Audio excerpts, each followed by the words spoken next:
This is 7 News, the voice of the Central West. Tonight, the region's flood recovery funding given a $50 million boost. Safer access for Wolgan Valley residents, a renewed focus in Lithgow. I'm Daniel Gibson. Later on this news hour, 2 arrested after a man is killed and police were shot at. And Aussie struggled with interest rates as the NAB posts almost $8 billion in profits.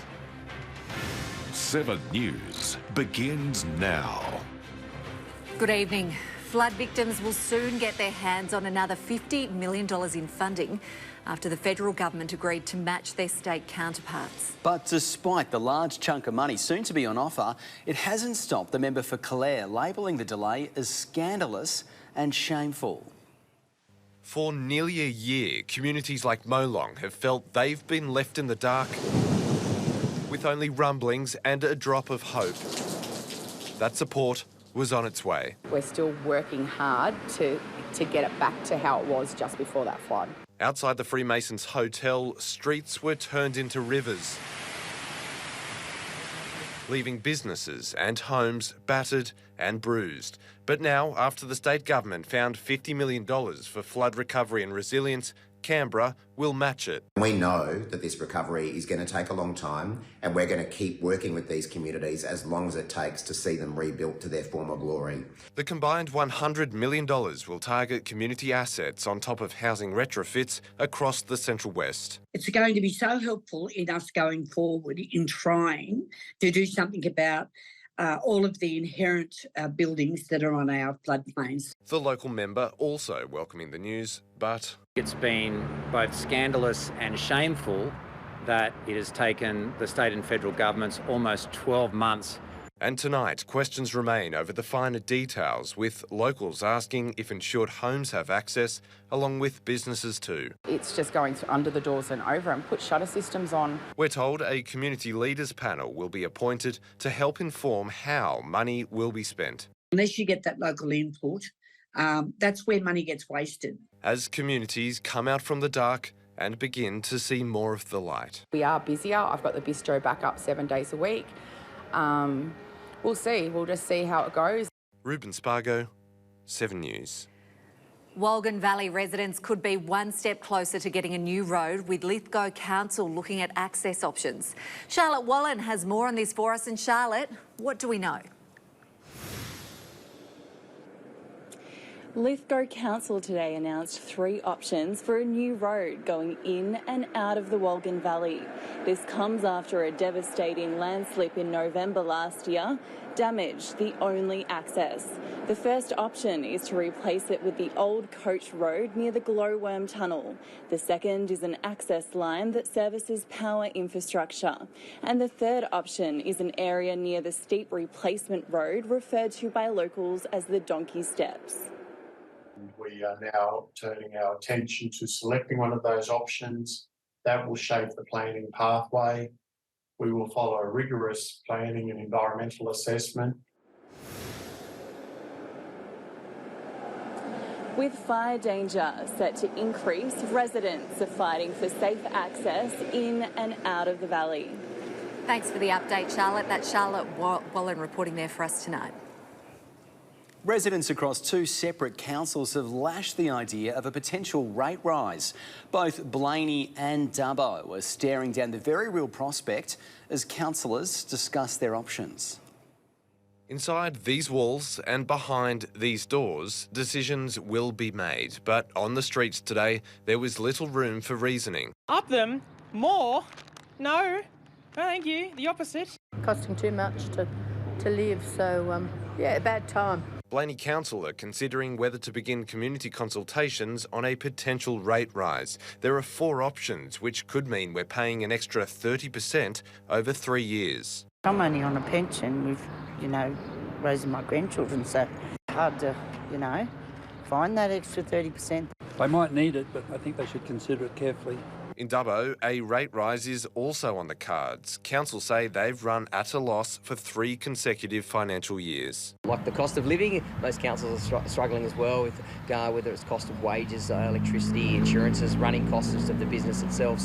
An independent review has come up with two options for council to consider. The first, apply for a special rate variation of 37% spread over 4 years. The second, hold off on the application until 2025. I think people will get a bit of a feel how councillors feel about the decision after tonight's meeting. But it won't be final. We've been here before. Bathurst's push was unsuccessful, while Lithgow's made it through. We won't be alone if this does go ahead, but certainly we understand the issues with community. And history shows the community will decide if this is the best road ahead. Ruben Spargo, 7 News. Tonight, we can bring you details of how a Utes missing number plates sparked multiple police pursuits in the matter of a couple of hours. The driver eventually crashing the vehicle inside a rural property. Those inside fleeing the scene through bushland, prompting a large-scale search. Abandoned in a farmer's paddock between Dubbo and Narromine. How the Ford Courier got there is at the forefront of a police investigation. Just before 3 p.m. yesterday, the Red Ute was travelling north along the Newell Highway at Dubbo when Highway Patrol officers attempted to pull the vehicle over for not displaying a front registration plate. But when the vehicle failed to stop, a pursuit was initiated. That pursuit was soon called off over safety reasons, but a short time later it was spotted once more, this time travelling along the Mitchell Highway. Police deployed road spikes, deflating a number of the Ute's tyres. However, the driver ploughed on, the Ford Courier leaving the road, smashing through a fence, ending up around 800 metres into the paddock. That's when those inside the Ute fled the scene. Police forced to launch an extensive search through rough scrubland, calling in the dog squad for assistance. Despite their efforts, police have told 7 News no arrests have been made. One of the key questions being posed is how a missing registration plate sparked such a response from the Ute's driver, resulting in the large-scale police operation. The vehicle has since been seized for forensic examination as investigations draw on. Anyone with information of the incident is urged to contact Crime Stoppers. Hamish Southwell, 7 News. Well, police are asking for assistance to locate a man who is known to frequent the Central West. Kent Nilsson has not been seen or heard from since he collected mail in Allentown about 12 months ago. The man in his 70s is of Swedish descent but has lived in Australia for 40 years. He was last known to be using a gold Mazda 323 sedan with cancelled registration CY96WV. Anyone with information on Kent's whereabouts is urged to contact Crime Stoppers. Cowra councillors voicing concerns on the draft Lachlan Regional Water Strategy. They claim the document fails to take into account crucial water infrastructure needed to meet the needs of the community. The Mayor of Cowra says they'll be making an official submission before the strategy finishes its third round of public exhibition this Sunday. We're disappointed that the water line, the pipeline that we're actually advocating for from Wangler Dam to Cowra is in the options, but it's actually recommended that they don't continue any more further investigation into that. Once the strategy's public exhibition period ends, the state government will review all submissions made. The storms have rumbled across parts of the Central West today, delivering quite the show. Lightning erupting from the ominous clouds which moved in above Orange, and it was joined by some roaring thunder. The drenching rain forcing pedestrians to quickly find cover, and heavy falls turned roads into water hazards as gutters overflowed from the sudden downpour. Well, Kirsty joins us now with more on today's weather. And Kirsty, thunderbolts and lightning out there today. That's right, Maddie. Nick, very, very frightening indeed. Galileo. No, I won't sing Bohemian Rhapsody. What I will do, though, is continue talking about those storms that moved through around about 9 a.m. A lightning show and that heavy rainfall followed around Orange, Manildra and Kewdale. We saw 15 to 20 millimetres of rain. Mudgee saw 18 millimetres in half an hour at around 1:30 this afternoon. Those storms then then moved further north during the afternoon, that prompting a severe thunderstorm warning for heavy rain, damaging winds and large hail over the Central West slopes and plains. Dubbo has already picked up about 8 millimetres. Temperatures very high, 35 degrees in Cobar today. Very muggy across the day with those breezy northwesterly winds. Now, tomorrow we're expecting early fog across the region, the chance of showers, but clearing into the evening. I'll have a look at that forecast a little later on in the bulletin. We might get you to sing it. Let's hope not. Let's not do that. Thanks, Kirsty. The musical news. Still to come in 7 News, the Bathurst Light Car Club knows how to draw a crowd after 70 years on track. And Cara is ready to saddle up for what will be a huge Carnival of Cups. And a little later on this news hour, a smoke alarm saves a family just in time as their townhouse burns to the ground. The first of the big four to raise interest rates again, now reporting a multi-billion-dollar profit. And Israel cops intense global scrutiny over its Gaza exit strategy.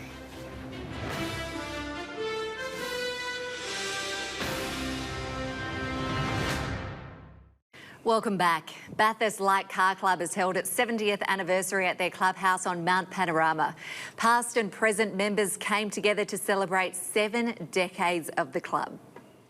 Starting off in black and white, slowly transitioning into the bright world of colour with cars of all shapes and sizes. Bathurst Light Car Club opened its doors for its anniversary, taking a trip down memory lane. Car Club's been around longer than CAMS or Motorsport Australia, actually, and we haven't changed our name, so that gives you an idea how long we've been here. The club started off initially doing navigational trials and rallies and things, and the club has a great history with rallies. The club was started for enthusiasts who were interested in competition back in 1953. Dale Riddiford wound back the clock at the anniversary, dusting off his homemade VW Special. I just started running it in car club events, and I joined the car club, and then we decided to improve it, or we thought we'd improve it. Also on display was this Datsun 180B that raced in the 1977 London to Sydney rally. The car's been recently restored, incredibly finding an Indian rupee that's been stuck in the mudguard for the last 46 years. For owner Craig Shield, motorsport is in his blood. My uncle actually raced here at Bathurst 17 times and finished third outright in the big race twice. That was Terry Shield. The Bathurst Light Car Club currently boasts 370 members, and they're not slowing down. The Bathurst Light Car Club creates a great opportunity for young people, middle-aged people, older people to get involved in all sorts of degrees. You don't have to have a lot of money. You can just come and help out. Mac Reith-Snare, 7 News. People are getting ready to saddle up for one of the biggest events on Cowra's social calendar. A new and improved Carnival of Cups is coming to town this Sunday, a day when harness racing meets show-stopping tunes. At the same time last year, this entire racetrack was metres underwater. Hosting New South Wales Harness Racing's Carnival of Cups here this weekend will be a celebration of how far the Cowra community has come. Last year, everyone was devastated when the Lachlan River flooded and inundated the whole of the showground. So it's taken quite a lot of time and effort and volunteers to put back together. Staff are already getting busy with the setup, and this time around the carnival will be about more than just horses. Previously we used to run Carnival of Cups across the state. Harness Racing New South Wales has taken the decision to refine the concept and offer a much broader entertainment offering to entice on-course patronage. The association will now be running fewer events, with each one allocated a larger spend, with an impressive lineup including the Whitlams and Daryl Braithwaite to bring in the 3,500 expected visitors. We've got all the tourists coming, people from out of town, lots of people follow harness racing. 8 races will run over the course of the day, with the Lachlan Valley Cup the premier event. The support races will have a baseline prize money of $10,000. This is the Lachlan Valley Cup, and the winner of this weekend's event won't only be receiving this, but also $60,000 worth of prize money. And the fun won't stop at the racing. By virtue of the large crowd, we'll have lots of assets on site to support that, in food vans, family activities, children's rides. The event is free of charge, with gates opening at 12 p.m. Charlotte Wallen, 7 News. The Central West's ability to attract visitors has been recognised at the New South Wales Tourism Awards. Taronga Western Plains Zoo took home silver in the major tourist attractions category, while Old Dubbo Jail featured in the tourist attraction and cultural tourism sectors. Sections, I should say. The Bathurst Heritage Trades Trail and Bathurst Winter Festival claimed silver and bronze respectively in the festivals and events category. They were joined by a host of other events and venues that were recognised at the 2023 awards. Up next in 7 News, a first-of-its-kind vehicle in Australia set to be tested on the iconic Mount Panorama. And competitors from across the country are on target at the Bathurst Archery Festival.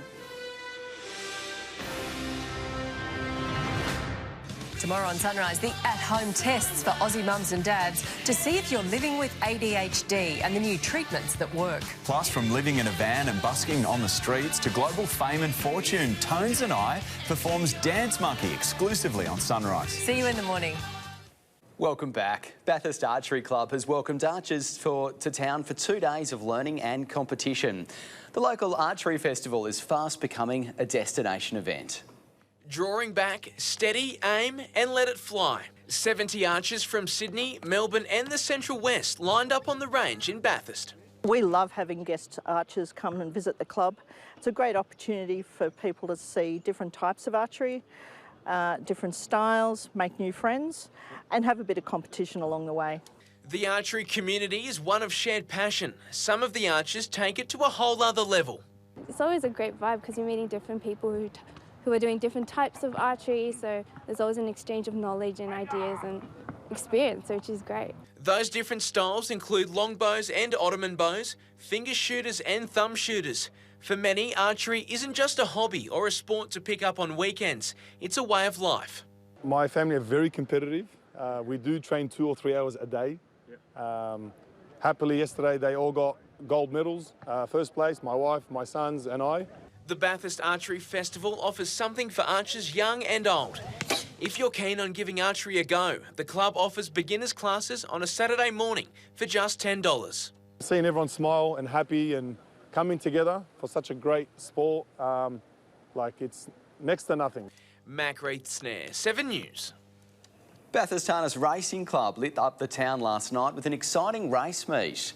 Punters were kept on the edge of their seats with the club saving the best race for last.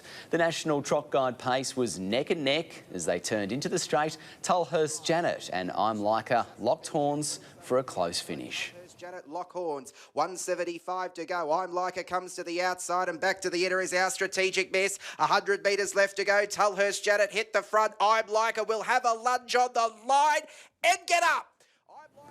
The win is I'm Like Her's 5th win of the year with a take-home prize worth just over $5,000. The Bathurst International is set to take over Mount Panorama this weekend. In the field will be Orange local Tim Lay and he'll be driving a brand new beast. The brand new 2023 G82 M4 twin-turbo inline-6 BMW with over 500 horsepower, the first of its kind in Australia. Behind the wheel of this weapon of a race car will be Orange's Tim Lay. Of all the car brands I sell, BMW's come up with a turnkey solution to a race car.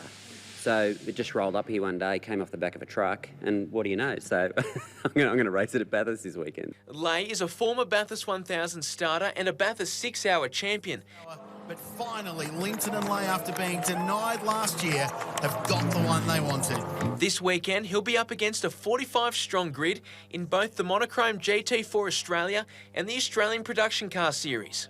I love Bathurst. I've done a lot of racing there and I couldn't help myself. When BMW made a race car, we had to grab it and give it a run and see how it goes. Lay spent a bit of time in the car and it's safe to say she flies. We did 50 laps at Winton in it a couple of weeks ago, so it feels very good. But how it will go compared to the Porsches and the McLarens this weekend, I don't know. The finishing touches have been put on the BMW and it's ready to take on the mountain. If everything goes to plan, Lay hopes to shake up the field this weekend. Have some fun these days. You know, I'm not as serious as when I was younger, but it's about having some fun, enjoying the car, enjoying the competition, but still trying to win. Mac Reith-Snare, 7 News. Up next in 7 News, Kirsty is back and she's got an in-depth look at what's happening weather-wise. Stick around, that's next. Good evening, everyone. A low-pressure system triggered widespread showers and thunderstorms for parts of the state today. This system will continue to deepen tomorrow, while onshore winds will drive showers along the east coast. Following this, a high-pressure system should bring drier skies, but hot temperatures across the weekend and into early next week. As we can see, though, the next wet weather system looks to sweep through from Tuesday. Following today's wet weather, the Central West is likely to see a period of slightly clearer skies over the weekend, but around 20 millimetres does remain on the forecast with the arrival of that new trough into next week. A severe storm warning has today been in place for much of the region for heavy rainfall. Dunedoo and Gilgandra were in the firing line earlier this afternoon. On to today's wet weather, I should say, will continue tomorrow, but the chance of showers should ease to no more than about a millimetre or two around Coonabarabran and towards eastern parts of the region.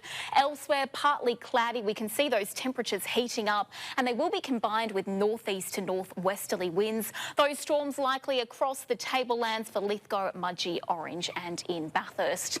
Even hotter conditions heading our way on Saturday and for Sunday. The high 30s in the west with a high fire danger rating for both the upper and lower Central West Plains. Condobolin a top of 38 degrees, while Forbes soars to 36 under partly cloudy skies. Strong winds northeast to northwesterly. Taking a look through to Sunday, a possible light shower or storm, but we'll continue to feel those strong winds in the morning and those warm temperatures as Nyngan soars to a top of 39 degrees. We will feel that wind change, and that combined with the hot temperatures persisting, we'll see our fire danger remaining elevated. In fact, even the Central Ranges can expect a high fire danger rating for Sunday. Parks 35 degrees in Mudgee, a top of 34.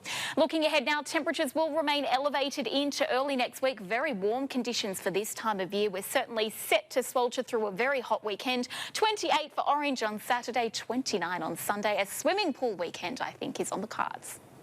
Thanks, Kirsty. And that's your local news for tonight. Thanks for watching. You can catch up on our website or, of course, at 7plus. Right now, we've got your national news. We'll see you tomorrow night at 6.